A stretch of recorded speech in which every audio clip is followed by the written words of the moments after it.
you spend your entire life accumulating the perfect comic book collection, only for your kids to sell it weeks after your death. Hello and welcome to HydraCollectables, where we let our geek flag fly. My name's Luke and I'm your host, and today we are going to discuss what truly happens when someone inherits a comic book collection. So this is a kind of follow-up to my video a couple of weeks ago where I talk about whether or not you're a comic book collector or an investor, and this is kind of a part 2. That video really did divide the fan base. It had quite a high number of dislikes, although those people that disliked it didn't actually leave a comment to say what they agreed or disagreed with, so I'm a little bit sad there. This is all about having a conversation. I do believe that these people maybe didn't quite understand where I was coming from with that video. I am by no means saying that your comic books will be worthless. I'm saying that there will be no further catalysts in order to drive that market up. So as an investor, if you are paying top dollar for these books now, it is unlikely that they are going to climb that much more again. So just want to clear that up. If you guys haven't checked out that video, please head on over and do so. I'll put a link in the description. But yeah, let's get to it with this part 2. So continuing on from that conversation, I want to talk about inheritance, the passing down of comic collections from one generation to the next. When we leave an inheritance collection, it is usually based upon its monetary worth, and sometimes, again, not always, this inheritance is left to someone who cares very little outside of its monetary value. It's actually extremely rare that you're going to leave this inheritance to a fellow collector who enjoys the same medium as yourself. And so it's with this in mind that I want to put something forward to you guys. Collectors are born, they cannot be made. So what do I mean when I say that collectors are born, and why can't they be made? Collecting is an inherent desire hardwired in the brains of some humans to gather and allocate resources. This would have started in caveman times, and as collectors we are descendants of those who accumulated resources in the wild. Most people these days are actually quite minimalist and do not collect things. The Marvel Cinematic Universe, for example, huge box office films, millions of people running to see and enjoy them, yet very few collect the comic book source material that they are based upon. And so, therefore, when it comes to selling a collection, you are looking for an extremely rare find. You are looking for someone who not only holds that collector's gene hardwired within their DNA, but someone that can also love and appreciate and relate to the source material. One of the hard truth pills that these comic book collectors find it so hard to swallow is that the current fans out there are so distantly related to the source material, it's unbelievable. You know, kids these days are more likely to rush out and buy a slabbed copy of the Spider-Man Miles Morales computer game than they are his first appearance in comic books, and it's just a difference in the times. With so many people being introduced to the Marvel franchise through the MCU movies, they just don't have any relatability to the source material. For example, Iron Man was an alcoholic, Hank Pym was a wife-beater, Bruce Banner was an abused child, Groot was a villain, and Thor was very serious and in no way comedic like he is portrayed in those movies.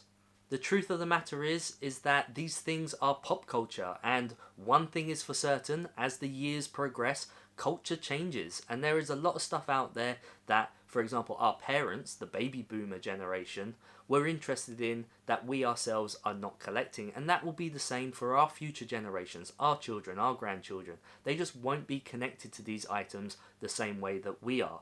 Some fine examples of this are, of course, in the music industry, whether it be the Beatles or Elvis or Marilyn Monroe. These things were once considered great collecting opportunities, great investments for people to hold on to. But let's face it, nowadays, in this modern time, how many people are actually collecting Elvis memorabilia? I'll tell you something, it's very few.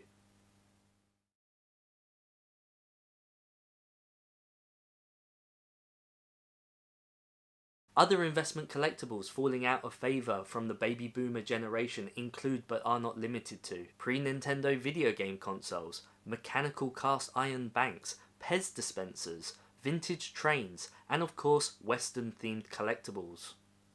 To put it simply and very bluntly, the only reason we are seeing some of this stuff that was hoarded for all these years by that generation is because that generation is slowly passing away, and their offspring, who no longer see the monetary worth in those items, are just selling them on.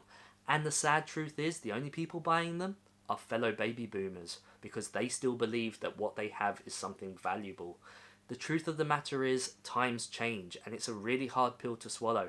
I get it, I agree, you know, I've got all this stuff around me here, and I love it dearly, and I want to keep it for the foreseeable future of my life, and I would love to hand it down to my kids, hoping that they would have that same connection, but the truth is they just don't.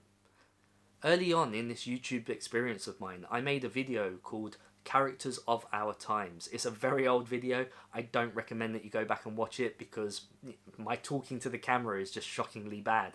However, in that video I do mention that there are different generations. Every generation has their James Bond, their Doctor Who, their Turtles, but it's their version. It's what they know, it's what they're nostalgic for. And the truth of the matter is, for most people, again, not a rule for everyone, there are exceptions, but for most people, their entry into these characters is not the comic books.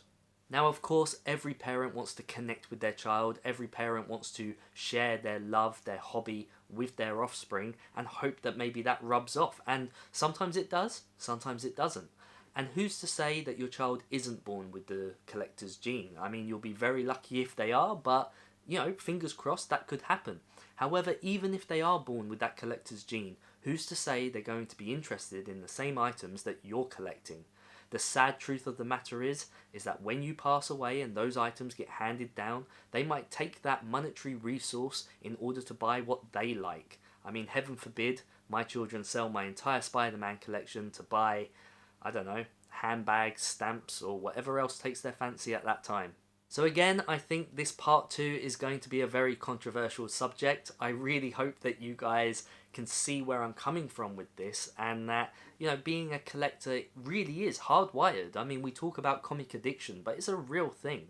That fear of missing out, everything else, that doesn't affect everyone. There are people out there, my wife included, who genuinely couldn't care less about this stuff. And yet for those few of us who do care about it, we care so passionately. There must be something more to it.